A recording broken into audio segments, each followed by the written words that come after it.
Thank you, Board President Kellogg.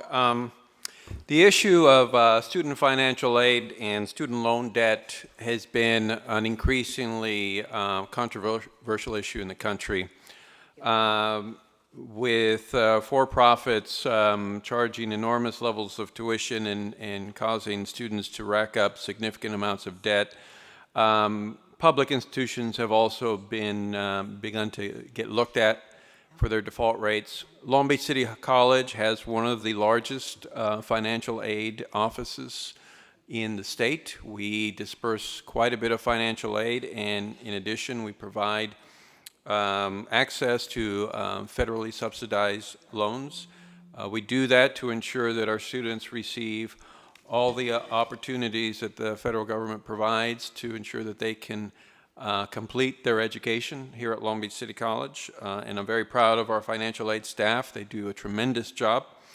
But since this has been such a huge issue across the country, we wanted to make sure that the board was aware of what is going on in this area, where Long Beach City College is in terms of default rates, and specifically to talk about our default prevention plan. So for that, I want to turn it over to Dr. Peterson.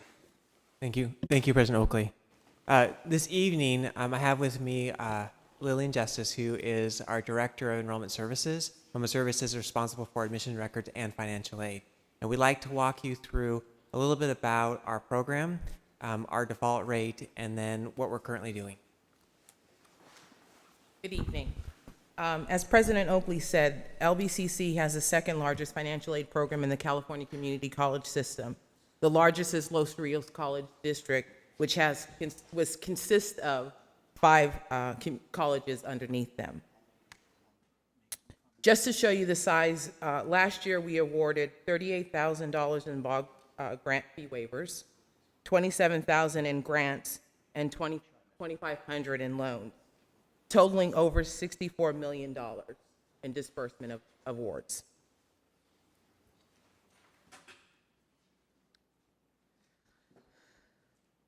If you notice, the size of our loan program is small in comparison to all other types of financial aid that we disperse. Loans only represent 3.7% of all awards, and the average loan amount is $2,000.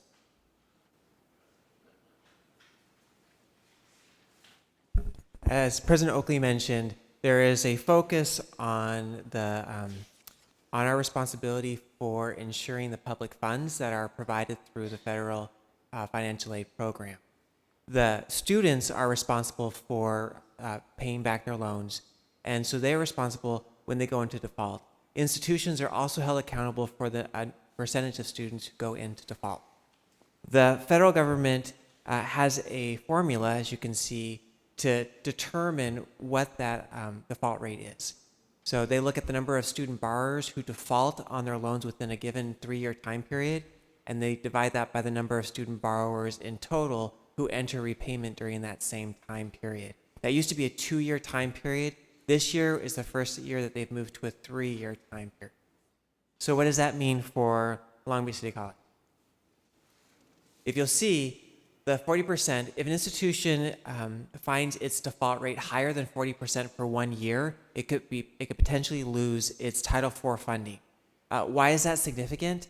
The institution would not only lose its loan funds, but it would also lose all of its federal financial aid, so grants as well. If an institution finds itself above the 30% 3 years in a row, it could also potentially lose its Title IV funding. As you can see, when we were our 3 years, the U.S. Department of Education publishes a cohort each year, and there's a lag time in the year. So the most recent that was published this year was fiscal year 2011, you'll see there. So our last 3 cohorts, we were at 19%, then 24%, and then most recently we've moved to just barely over that 30% threshold. So what caused the increases in these student loan default here at Long Beach City College? The primary change is that 2-year to 3-year formula change for the cohort.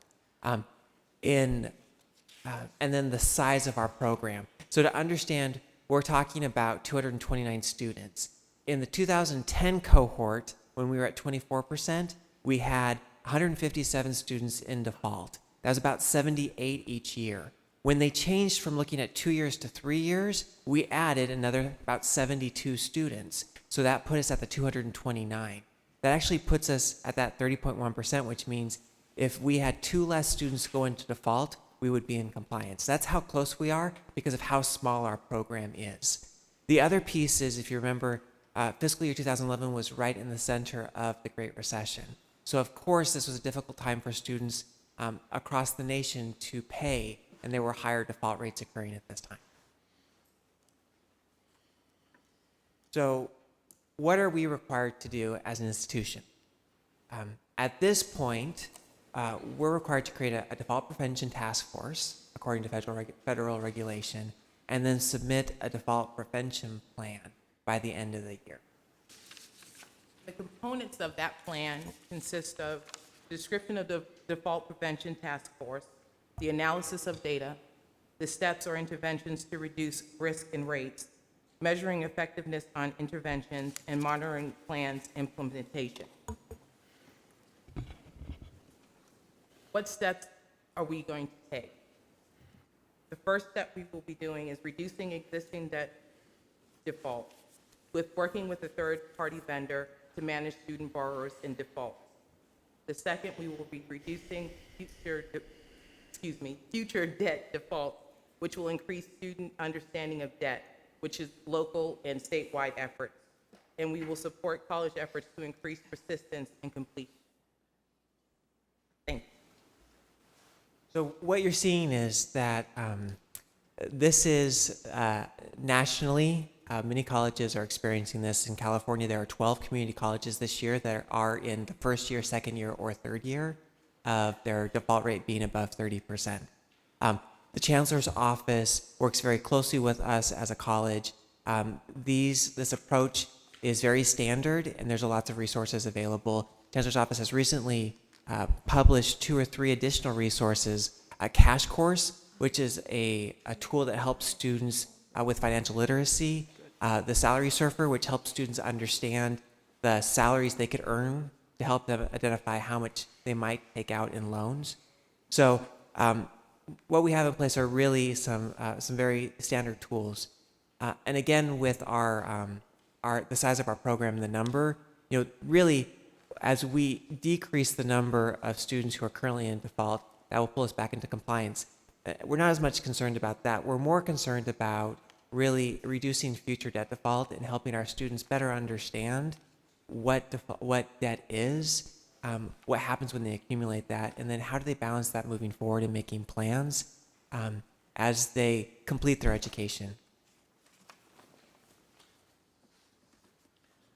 All right, members of the board, questions at this time? Thank you. Mr. Keller. Chairwoman is Trustee Baxter. Yeah, hi. I've been around for a long time, and I remember when Jack Immel was the head of financial aid, he spent a great deal of time counseling students not to get loans, and students would come back and say, I'm entitled to this loan.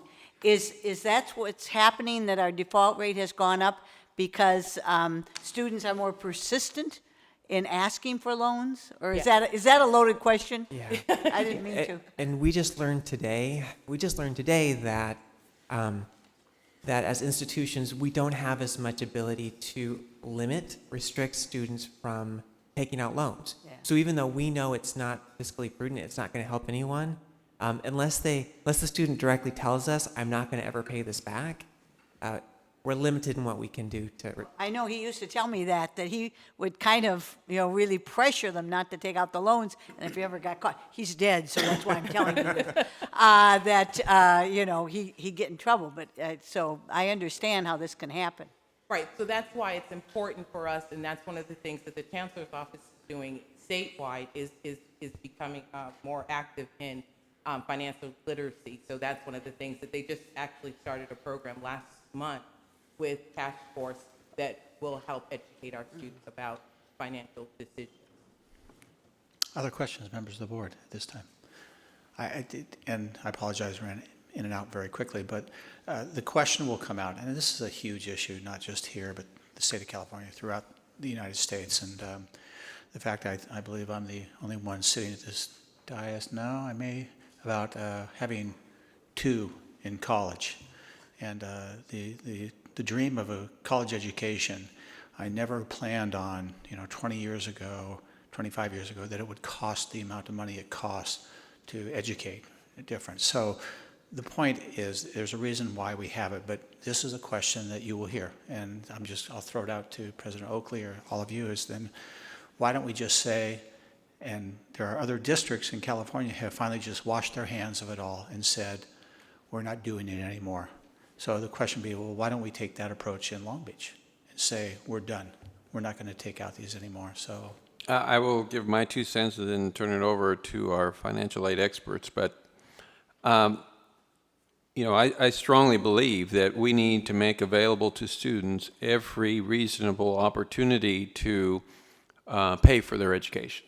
Loans, federally subsidized loans, are an important part of paying for one's education. Again, these are federally subsidized loans. We're not talking about third-party loan sharks. We're talking about the federal government subsidizing loans, and if done prudently, they can be an effective way of ensuring that a student can get through their education as quickly as possible. And we encourage our students to go full-time, and sometimes they have to forego going to work to go full-time. So the loan program is a way to help support them. Now, having said that, it is also important to educate students on making good financial decisions. But ultimately, they are adults, and they make those decisions on their own. And we're going to have to do our best to ensure that we educate them and make it clear to them what the consequences are if they don't pay back those loans. But beyond that, I turn it over to Lillian or Dr. Peterson to comment.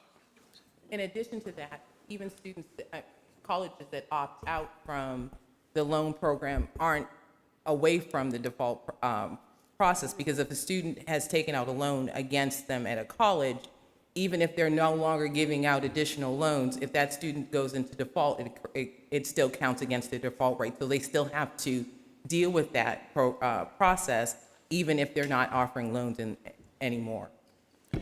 Chair recognizes Trustee Archuleta. Yes, do you do a financial literacy for the students who take out loans? Yes, Do you require them to go through that? They have to do Yes. entrance exams. There's actually 7, we actually instituted 7 steps for them to do this year, so that they are more aware of why they're taking out the loan and what salary that they will be making in the future, so that they know how much to gauge what loan they're going to take out. Plus, they have to do an exit exam, exit counseling as well, about the repayment and how they do that. Okay, thank you. Good. Other members? And that was a loaded question that I knew I was going to ask. I know Kern and Multi-College District, they're the ones that have discontinued, but at the same time, the students in our service area, they need financial help. This is the way to do it, to get them educated. And the famous line, which I would probably botch, is along the lines of about how valuable education is. And if you don't think it is, have an illiterate society, then you'll find out how valuable having an educated society is. And this is one of those key components. It's unfortunate that it's happening, but it's happening throughout the United States, just not here. But I appreciate the information, and we're being proactive on addressing it, and that's the key component right now. So, other questions, members of the board? Hearing none, informational item only. Thank you very much, then. We'll move on to the next item.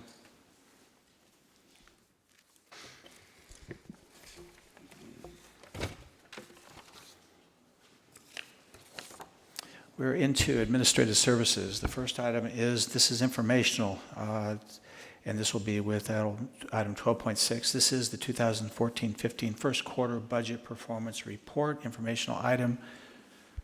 President Oakley? Yes, Vice Board Gable? President Kellogg, I will turn it over to Vice President Gable to talk about the early results. Vice President Gable? Thank you, President Oakley and President Kellogg. In your board packets, you have our first quarter budget performance report. And so this is the detail related to the unrestricted general fund. The columns that are presented is only related to the fiscal year 14-15. So that first column, we show the adopted budget. That was what the board approved back in September. The current budget, so that's the budget that exists as of September 30th, and it's a result of any appropriation transfers that the departments have done since that time. The actual as of September 30th, 2014, this is the actual cash that has been received at the district for the first 3 months, as well as the actual expenditures that have been paid out the first 3 months of the current fiscal year. And the projected year end for 2014-15, that is our projection based upon known changes from the adopted budget, that where we think that we will end the year at June 30th of 2015.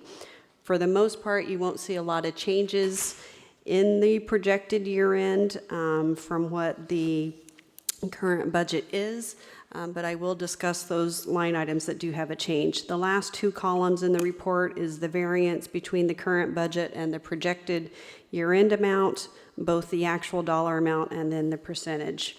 So you can see there on the first page, this is starts off with our beginning balance, and then it goes into the revenue detail.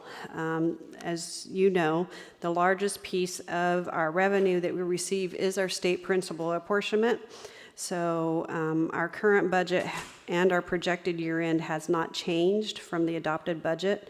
We are still anticipating that we'll receive $100,358,520 as a result of generating 20,300 FTES. We have received to date $26,097,000 approximately from the state chancellor and property taxes and enrollment fees towards that $100.4 million figure that we hope to generate by the end of the fiscal year.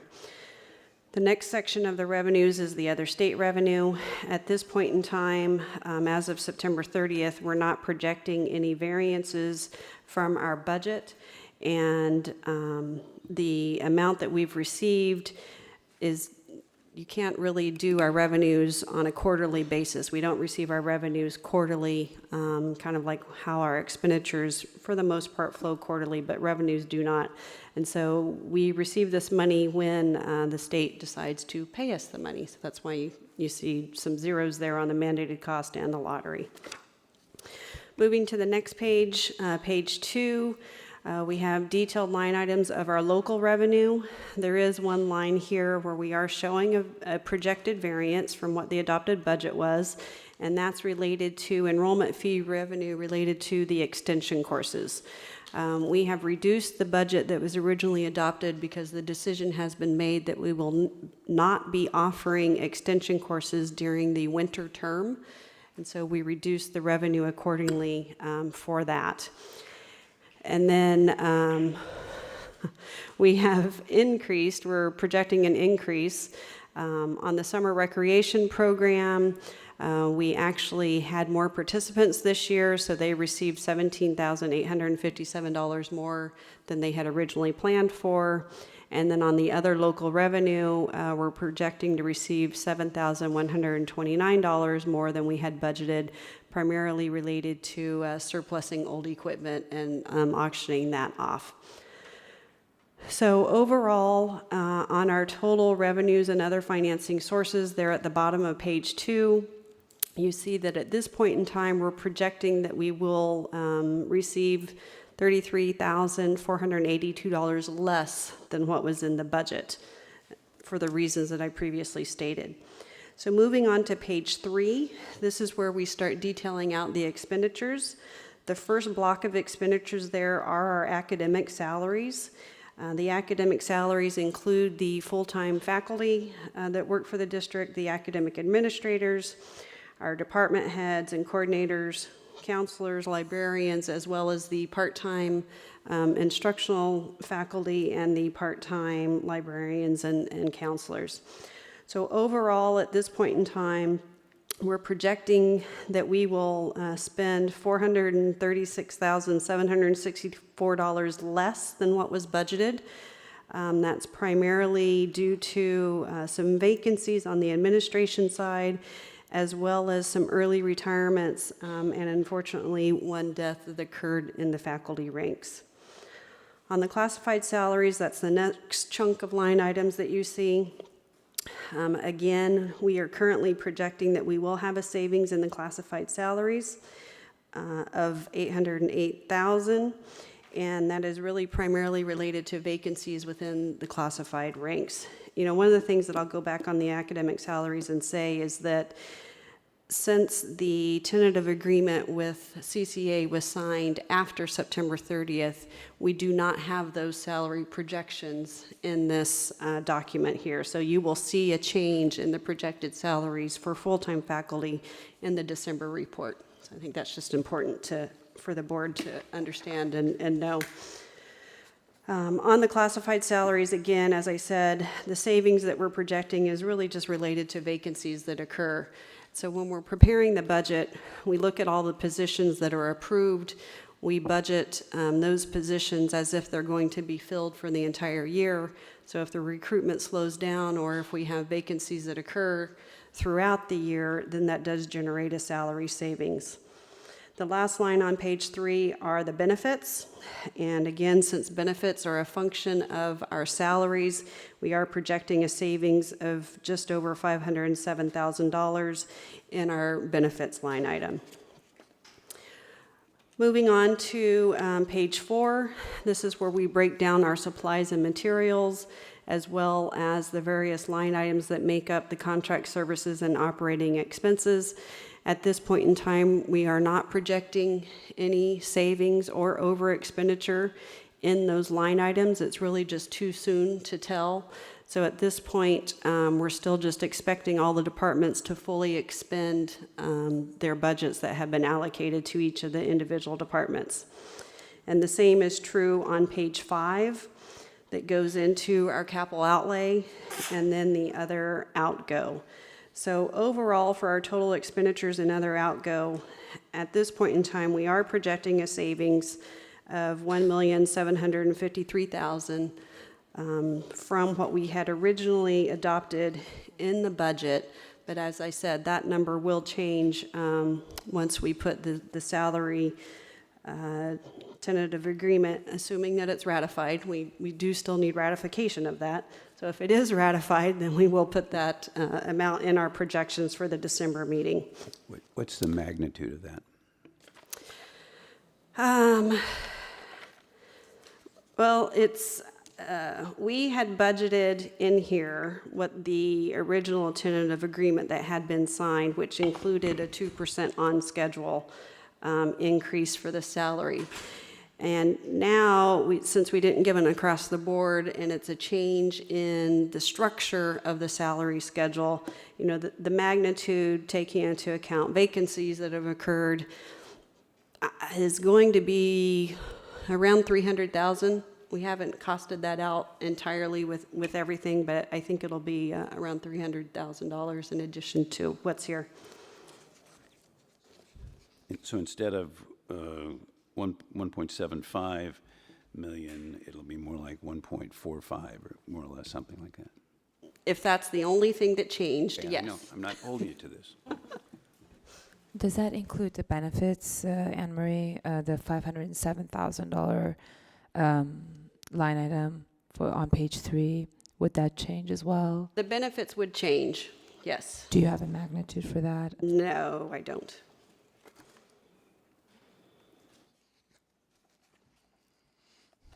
So with that kind of ends my report, so I'll just open it up to any questions that the board may have.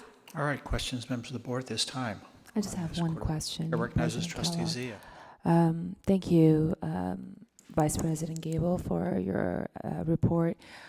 Is it safe to assume that as of September 30th, 2014, we're going to have $1.7 million over or extra in our reserves? Is that what, am I reading this correctly? That is the estimate as of September 30th, and as I said, it's primarily due to the vacancies and the salary savings that are projected as of September 30th, but we do know that that number will change. Right, so the range, if I heard correctly, would be anywhere, assuming that that's the only variable, would be anywhere between 1.4 million and 1.7 million, correct? Correct. Plus benefits. Plus benefits. Correct. Okay, great, thank you. All right, other questions? This is only an informational item, but we'll be moving into an action item. If there's no other questions of the board at this time, then we'll move on to the item 12.7. Now, this is the actual 2014-15 CCFC 311Q First Quarterly Financial Status Report. This is going to be submitted to the Chancellor's Office, Department of Finance, Yes, State of no, California. this is submitted to the Chancellor's Office. And so what this report does, the reason we do the information item first with all the detail is because that provides you the detail, and then this report is summarized based upon the information that was shown in the previous report. All right. So this is simply, as you mentioned, it's a standardized report. So could I entertain a motion to approve this report? So moved. Motion by Trustee Zia, second by Trustee Baxter. Discussion, members of the board at this time. Hearing none, Madam Clerk, please. I have one question. Chair recognizes Trustee Otto. In the quarterly report that's to be submitted in item number, Roman numeral 6, it says, did we have any significant events for the quarter? And we answered yes, and they asked us to explain it. And it says 43.2 million in general obligation refunding bonds 2002 election, 2014 series were sold on August 5th, and that saved us 2.3 million. Do we book that in some way, and how does that work? No, we don't book it at all, but it is a refinancing that we did of our general obligation bonds that is saving our local taxpayers the 2.3 million. So over the life of the bonds, all of the taxpayers combined, there would be a savings of $2.3 million. So it's not something that is reflected within the financial statements that go to the Chancellor's Office. It is something that is reflected within our audit reports, within the footnotes of the audit report, and then the liability that we show as a district overall for all of the bonds. So in essence, we've saved the taxpayers that $2.3 million. We don't see any of it, but it's just the relationship between us and our bonds. Is that right?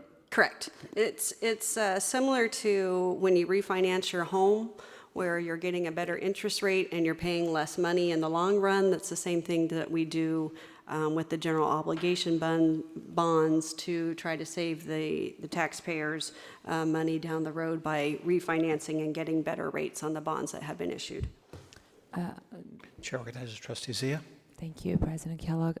Is it the same amount that you reported, Anne Marie, back in September? And I believe I had the same question. So great minds think alike. It's the same amount that is reflected that we were saving taxpayers at about 2.3 million. Did I get that right? Yeah. Okay. Yes. Great. Thank you. Other members of the board? Madam Secretary, please call the roll on item 12.7. President Kellogg. Aye. Vice President Otto. Member Archuleta. Aye. Member Baxter. Aye. Member Zia. Aye. Motion carries. 12.8, this is a resolution now for 2014-15, proposed state categorical program transfer. I'll entertain a motion to approve in a second so we can have discussion on this item. So moved. Motion by Trustee Zia, second by Trustee Baxter. I was going to amend it. Questions? I was going to amend it and ask that we quadruple it, the amount we're paying. For people so they know, and after the discussion that Trustee Otto brought up, what we're looking for with the resolution and the comment about transparency and looking at all the numbers, I'll just read the fourth paragraph of this. This is what we're dealing with. So your offer of quadrupling it is very, very generous, because it's now therefore be resolved that the Governing Board of the Long Beach Community College District hereby authorizes the transfer of $1 from the Equal Employment Opportunity Program to the Basic Skills Initiative Program.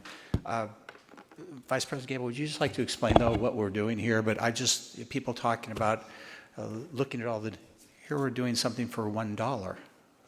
And the reason for that is? The legislature gives us the opportunity to transfer $1 between programs, and if we do, then we're deemed to be compliant with all of those program guidelines and specifications. So it was something that was enacted back in 2009-10 as a result of the many cuts that the districts were undergoing in not only the categorical programs, but as well as our unrestricted general fund.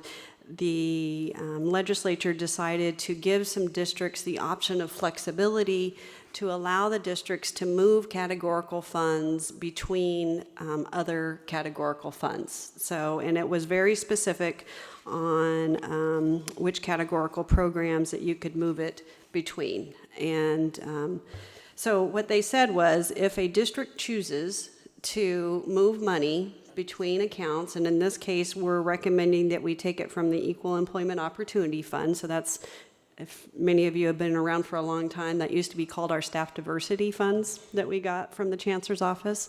So we want to take $1 from our staff diversity, we want to put $1 into our basic skills initiative. And by doing so, if we got to the end of the fiscal year and by some unknown reason, we didn't meet the match requirements, or we didn't fill out a form appropriately or timely, then we would not be penalized by the state, because we have now been deemed compliant with all of those rules and regulations to the specific programs by moving this dollar.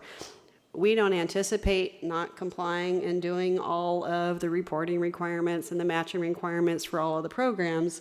We're just doing it as a, just in case something happens.